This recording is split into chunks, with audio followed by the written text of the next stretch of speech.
Welcome back. You're watching India's top leader in news, Republic TV, with me, Aditya Raj Kaul.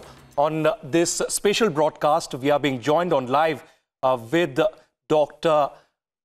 David Frawley. In fact, Padma Bhushan Dr. David Frawley, who is a prominent Vedacharya and, of course, author as well. Direct live from United States. Dr. Frawley, Aditya Raj Kaul this side. Welcome to Republic TV. Your first comments. I read your thoughts where you say that this entire Brahminism is not a religion.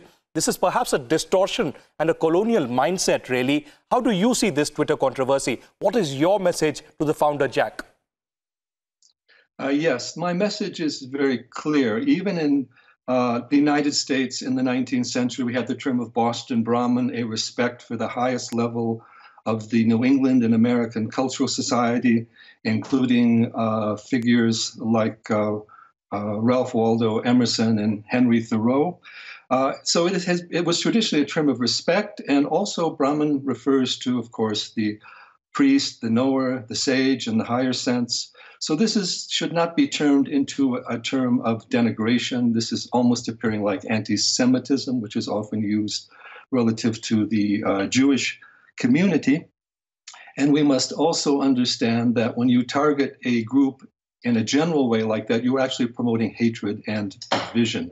So I think it's a very incorrect thing to say, and it requires an apology, not just simply brushing it aside, because we live in an age in which these kind of media statements can have profound effects upon the behavior as well as attitudes of people. Also, Dr. David Frawley, do you think this is not just a distortion of history, but also distortion of Sanskrit language?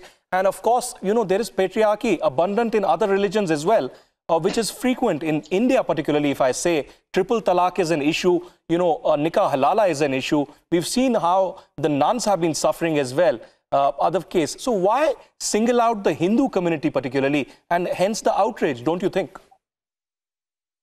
Absolutely. In fact, the Hinduism has the largest and most vast tradition of worship of the divine feminine, the mother of the universe, honoring the goddess as the creator, preserver, and transformer of all, as our inner power of being and consciousness. There are many temples to the goddess throughout India, and there is this entire tradition of Shakti. So this must also be respected. And you know, many of the priests honoring those Devi temples are, of course, also Brahmins. That's the Brahmin is the priest in the temple, and are also part of all these Vedic and Hindu teachings. So Hinduism is the least patriarchal in terms of religion and its theology. It has a theology that honors the divine equally as feminine, that recognizes that the true self, Atma, is also can be worshipped in the feminine form. It is not like Christianity, where Mary is only the mother of God and not the mother of the universe. It is not like Islam, in which we don't really have a goddess form there. In fact, these traditions tend to reject the worship of the goddess. So let's look at the teachings as a whole and not create political stereotypes based upon distorted views. Dr. Frawley, you spoke about the political stereotypes and generalizations as well. I want to ask you about this political controversy. You know, it was a controversy on Twitter, on social media, but now a senior leader, former Information and Broadcasting Minister of India, Manish Tiwari, has raked up this issue. And he says, and I quote, that anti-Brahminism is the reality of India, and Brahmins perhaps are the new Jews of India, and they should realize this. They should learn to live with it. Do you think this is a reality that we should live with, or we should protest against? We cannot, in fact, be subjugated or be victims of this falsehood and false narrative. Yes, and the Jews are now not living with it. The Jews have created a big media and intellectual and political system and teachers, dialogues, and challenges to the anti-Semitism. Anti-Semitism is not accepted. And the Jews themselves in Israel are not playing passive and say, let this go. They're saying we have to defend ourselves and our borders. So while I would agree that anti-Brahminism has become like anti-Semitism, the approach to it to simply accept it is totally ridiculous, and no community does that, whether it's anti-Islam, whether it's anti-Christianity, whether it's anti-anything. So let's please put this in the proper perspective. And it is a real threat. And you have to understand that the current president of the Congress Party, Rahul Gandhi, claims to be a Brahmin. Why isn't he making some statement of outrage? He also met with Jack recently. Why isn't he getting in touch with Jack and saying, this is inappropriate, and please make a statement to correct the distortions coming out through your Twitter media?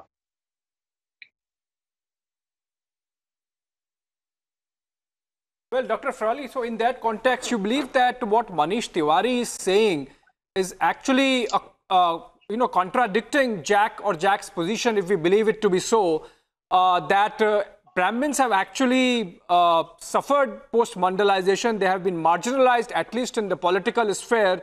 And that's a counterfact or a counter-narrative that Manish Tiwari is trying to put perhaps on behalf of Rahul Gandhi. Would you believe so? Some sort of distortion is going on. I haven't heard, of course, his full statement. But the fact is, Brahmins are also an oppressed community in India. But even beyond that, we cannot take these terms and allow them to be used for distortion and targeting a community. And Brahmins are a community of India that also needs to be defended.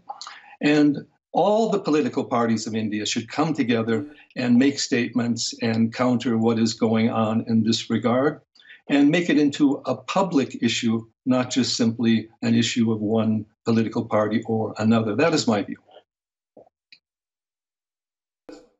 Dr. Frawley, do you think that Jack Dorsey, in kind of endorsing the Brahminical patriarchy placard, perhaps was taken in by the racial narrative in US, and he perhaps thought that the caste issue in India is similar to the race issue in United States, and perhaps that's where the misunderstanding lies?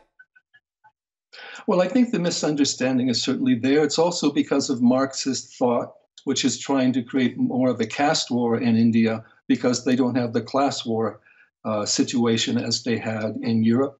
So there's been this denigration of the term Brahmin over time. We see that in India as well.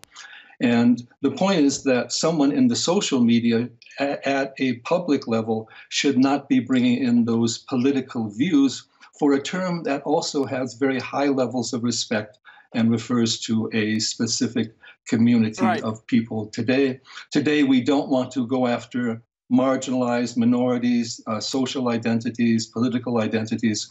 So there must be sensitivity for this.